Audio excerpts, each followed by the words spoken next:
IFM News. IFM News. IFM News. Lokal. Idol John, go! Iyaw awis sa tiya lokal na gobyerno iti ilitiya sa Nicolas tiya panakipagpaset iti bloodletting activity da into na Huwebes, March 20, 2025. Kay tiket itiya nagbinuligan iti biyang at tiya Bureau of Fire Protection kaniti Municipal Disaster Risk Reduction and Management Council kaspaset iti selebrasyon na tiya Fire Prevention Month itata bulan. Según at impormasyon, maangay iti aktibidad iti Ferdinand E. Marcos Mini Cultural Sports Center.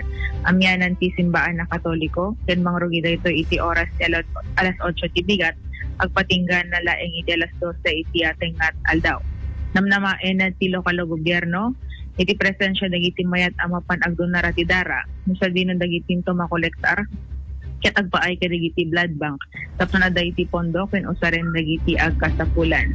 Tiya bloodletting activity amay saysayang katkit sa binulig da pay tiya Philippine Red Cross sarama na pay iti Mariano Marcos Memorial Hospital and Medical Center iti siyudad ti Batak.